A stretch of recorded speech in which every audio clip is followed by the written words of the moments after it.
भारत तक अब नए अंदाज में। And co-hosted with the Ministry of External Affairs, Government of India.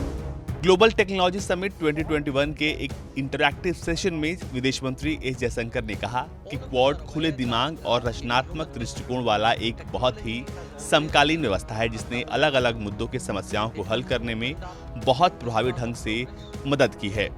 करीब 15 साल पहले भारत अमेरिका परमाणु समझौते की पृष्ठभूमि में महत्वपूर्ण टेक्नोलॉजी के महत्व और उन्हें प्राप्त करने में भारत की यात्रा के बारे में बात करते हुए उन्होंने कहा कि हालांकि वॉशिंगटन ने भारत के साथ संबंधों के एक निश्चित मूल्य की खोज की, लेकिन कुछ ऐसे लोग थे जो दुनिया के बारे में अपने विचारों को लेकर हठधर्मी थे और उन्हें ऐसा करना कठिन लगा। जयशंकर ने ग्लोबल टेक्नोलॉजी समिट 2021 में कहा कि परमाणु समझौते पर हस्ताक्षर करने से पहले जो धारणा मौजूद थी वो ये थी कि अमेरिका महत्वपूर्ण तकनीकों को साझा करने के लिए अनिच्छुक था, लेकिन बाद में पता चला कि समस्या कहीं और थी। जयशंकर ने भारत के टेक्नोलॉजी और संक्रमण के बारे में बात की और विशेष रूप से जिस तरह से उन्होंने कोविड-19 महामारी के बाद देश के सामने आने वाली चुनौतियों का सामना किया उस पर उन्होंने जोर दिया। इसके साथ ही उन्होंने नौकरियों के सृजन पर ध्यान देने के साथ भारत की घरेलू आपूर्ति श्रृंखला और आर्थिक विकास को बढ़ाने की आवश्यकता पर जोर दिया। जयशंकर ने कहा कि लोग आपूर्ति श्रृंखलाओं के बारे में बात करते हैं, मैं कहूंगा कि सबसे पहले आप घरेलू आपूर्ति श्रृंखलाओं को देखें जो आपकी पहली जिम्मेदारी होनी चाहिए। इसलिए हमें अपनी घरेलू आपूर्ति श्रृंखला को लगातार मजबूत करने की जरूरत है। इन ताकतों के बिना और रोजगार वृद्धि के बिना हम आर्थिक विकास नहीं कर सकते। बिना रोजगार विकास वास्तव में विकास नहीं है, निश्चित रूप से हमारे जैसे देश के लिए नहीं। शिक्षा, कौशल विकास, स्टार्टअप, अधिक रोजगार सृजित करने और टेक्नोलॉजी के विकास के लिए माहौल को बढ़ावा देने पर ध्यान केंद्रित किया जाना चाहिए। उन्होंने कहा कि मेरे दिमाग में ये अच्छी तरह से बैठा है क्योंकि ये एक बहुत ही समकालीन व्यवस्था है जो लचीली है, रचनात्मक है और खुले विचारों वाली है। आप विचार परोसते हैं, आप इसे पसंद करते हैं, आप इसे चुनते हैं, आपको ये पसंद नहीं है, आप इसे किनारे रखते हैं। कभी कभी आप इस पर फिर से गौर करते हैं, इसलिए ये काम करने का एक नया तरीका है।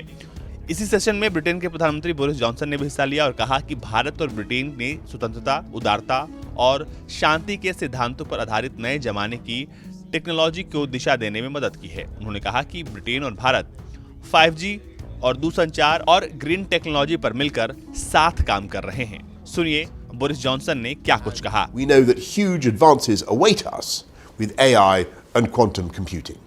And with technology poised to help us find answers to some of humanity's biggest challenges. That's why I was so pleased earlier this year when my friend Prime Minister Narendra Modi and I agreed that our two countries should work closer than ever before on the technology and the rules that will help to shape the coming age. And of course it's India, land of the mathematical genius Srinivasa Ramanujan, that is powering ahead with new technology and where there's so much brilliant talent.